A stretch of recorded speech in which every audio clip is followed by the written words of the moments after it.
Hello, my name is Stacy Villagran. I'm the Senior Director of Health Insurance Programs at the Nassau-Suffolk Hospital Council. Today, I'm going to discuss enrollment assistance and Medicaid for adults and children, disabled or blind, and anyone over the age of 65. Since 2000, Nassau-Suffolk Hospital Council has provided application enrollment assistance for Medicaid free of charge. We are currently providing assistance to adults and children who are disabled or blind and anyone over the age of 65 in partnership with Suffolk County Department of Social Services throughout Nassau and Suffolk counties. We are currently providing assistance by phone during the COVID pandemic. Enrollment staff complete and sign the application with your permission and send it to the local Department of Social Services for processing. Trained staff at Nassau-Suffolk Hospital Council will assist in completing the Access New York application and the Supplemental A. The Access New York application involves providing information regarding basic information such as household composition and monthly income. The Supplemental A involves providing information regarding resources and the type of Medicaid you will be applying for. Minimal documents are required right now during the COVID pandemic. As always, staff communicate with applicants throughout the process, inform them of any additional information needed by the local district, and they advocate, track, and monitor every application sent to the local Department of Social Services until a determination is made.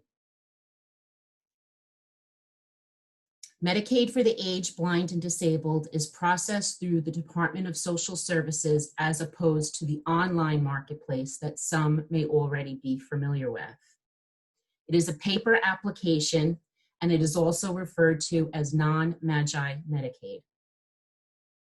The programs that fall under non-Magi Medicaid are Community Medicaid, which covers doctors, specialists, and prescriptions; long-term care, which covers home care services and brief hospital stays; chronic care, which covers nursing home or other permanent inpatient setting;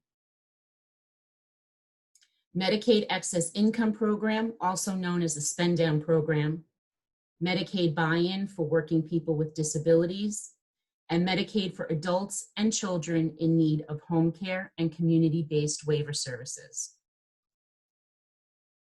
Gross income is used for non-Magi Medicaid to determine eligibility up to 100% of the federal poverty level.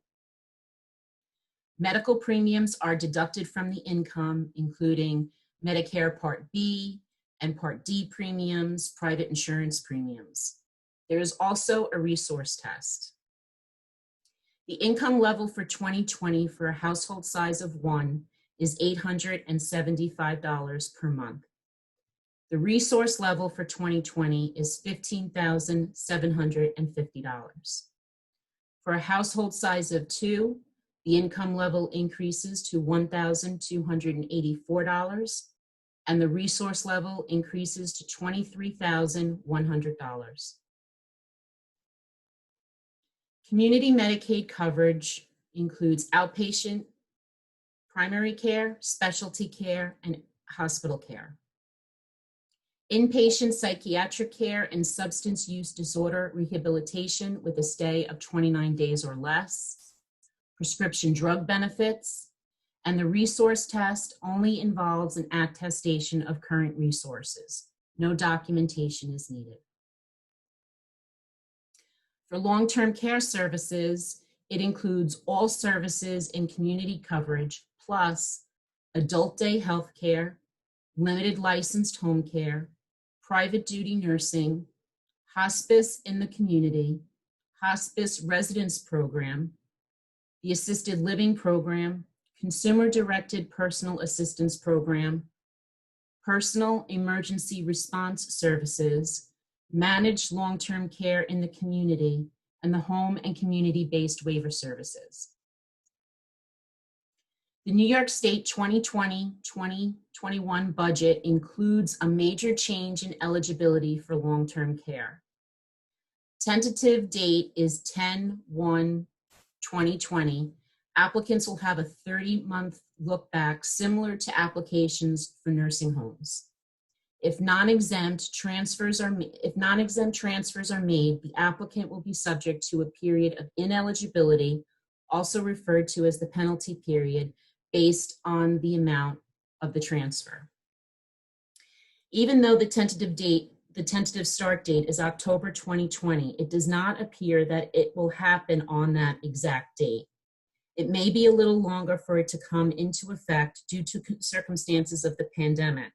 However, it is worth mentioning since it will take effect sometime during 2021. Chronic care coverage includes coverage for long-term care in a facility, such as a nursing home.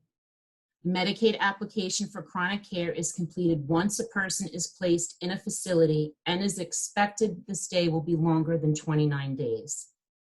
The resource test is documentation of resources for the past 60 months, 5 years, and it's known as the 5-year look back. Medicaid buy-in for working people with disabilities is a program that allows people with disabilities who are working and earning more than the allowable limits for regular Medicaid, which I mentioned before is 100% of the federal poverty level, to access Medicaid up to 250% of the federal poverty level. This program allows working people with disabilities to earn more income without the risk of losing Medicaid coverage. The income level in 2020 for this program for a household size of 1 is up to $63,492 per year. The resource level for 2020 is $20,000. For a household of 2, the income level goes up to $85,572 with a resource level of $30,000. The amount your income is over the Medicaid level is called excess income or the spend down amount. For this program, Medicaid is not active until an individual has satisfied its spend down amount. And the ways to meet a spend down include providing proof of medical bills to the local district that meet or exceed the monthly spend down each month, pay the monthly spend down each month directly to the local district, or provide proof of medical bills that do not meet the spend down and pay the difference. You can also set up a pooled income trust. A pooled income trust creates a separate account managed by a charitable care organization. The spend down amount is transferred to that separate account every month, and the individual directs the charitable organization managing the account to pay certain allowable expenses with funds in that account. The requirements for a pooled income trust include the individual must be disabled, which includes age-related conditions. Funds in the trust can only be used for the benefit of the Medicaid applicant. Funds can only be used for allowable expenses. And when the Medicaid recipient passes, any remaining funds belong to the charitable care organization.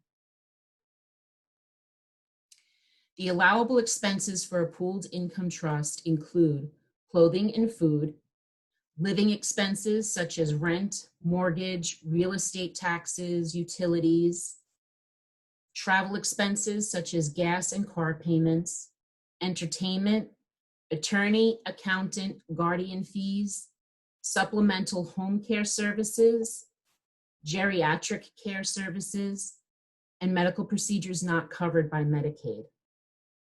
A pooled income trust allows an individual to pay for living expenses and still be eligible for Medicaid benefits. When a person is enrolled in Medicare Part A, which is hospital coverage, and Part B, which is doctor's coverage, and Part D, which is prescriptions, or they're enrolled in a Medicare Advantage plan, also referred to as Part C, and is all three parts combined into one, and they are enrolled in Medicaid, this is called being dual eligible. Medicaid is the payer of last resort and works as a supplementary plan covering the 20% that Medicare does not cover. It also covers the premiums for Part B and for Part A if not eligible for free Part A. When a Medicare beneficiary has Medicaid, they are automatically enrolled in Extra Help, which can pay for a lower or no monthly Part D premium and may lower the cost of prescription drugs. I mentioned the resource limit before for Medicaid. Resources include checking and savings accounts, IRAs and 401ks, stocks and bonds, cash value of life insurance policies, and other real property such as second home and vacation properties. If a person is over the resource limit but needs Medicaid for long-term or chronic care, we advise they speak to an elder care lawyer regarding asset protection. If a person is over the resource limit but not in need of long-term or chronic care, they can enroll in a Medicare savings program. The Medicare savings programs assist individuals and couples pay their Medicare premiums, coinsurance, and deductibles. There are 4 Medicare savings programs. The first is Qualified Medicare Beneficiary, known as QIMBY, Specified Low Income Medicare Beneficiary, known as SLMB, Qualifying Individual, known as QI, and Qualified Disabled and Working Individuals. Qualified Medicare Beneficiary Program goes up to 100% of the federal poverty level.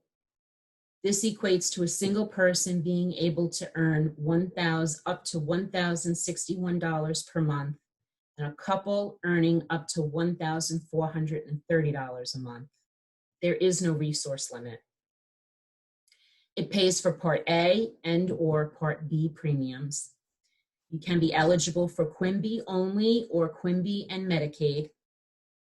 It also pays for the Medicare Part A and B coinsurance and deductibles. Specified Low Income Medicare Beneficiary Program goes up to 120% of the federal poverty level. A single person can earn up to $1,269, and a couple can earn up to $1,711. Again, there is no resource limit. This program pays for Medicare Part B premium only. A person can be eligible for SLMB only or SLMB and Medicaid with a spend down. The individual must have Part A to be eligible for the program. The Qualified Individual Program goes up to 135% of the federal poverty level. And this is a single person. For a single person, this means $1,426 per month. And for a couple, $1,923 per month. There is no resource limit. It pays for Medicare Part B only. You cannot be eligible for QI and Medicaid. And an individual must be enrolled in Part A. Qualified Disabled and Working Individuals, this program goes up to 200% of the federal poverty level. So a single person can make up to $2,102 per month, and a couple can make up to $2,840 per month. This is the only Medicare savings program that has a resource limit. For single individuals, it is $4,000. For couples, it is $6,000. This program pays for Part A premium only, not Part B. An individual must be a disabled worker under the age of 65 who lost Part A benefits because of a return to work. Income limits are 200% of the federal poverty level, but it includes earned income deductions. For example, it does not include the first $65 of earned work income. and 1/2 of the earned income remaining after subtracting the $65 is also deducted from the gross monthly earned income. So even though this program goes up to 200% of the federal poverty level, a person actually can make more money than that due to the deductions. There are added benefits of qualifying for a Medicare savings program. If an individual missed the enrollment deadline for any part of Medicare enrollment in an MSP, if an individual missed the enrollment deadline for any part of Medicare, enrollment in an MSP waives the lifetime enrollment penalties and allows enrollment into Part B year-round rather than only during the annual enrollment period. A person who's eligible for Medicare savings can also qualify for extra help for Part D to help with prescriptions. You can apply for non-Magi Medicaid and an MSP by working with a certified application enroller from the Nassau-Suffolk Hospital Council's Medicaid Enrollment Assistance Program for the aged, blind, and disabled. During normal business hours, Monday through Friday, 9 a.m. to 5 p.m., please call 631-435-3000 and ask to be assigned to a Medicaid enroller who will call you to provide assistance by phone. After hours, call 631-656-9783 and press option 2. Leave a message and someone will return your call the next business day.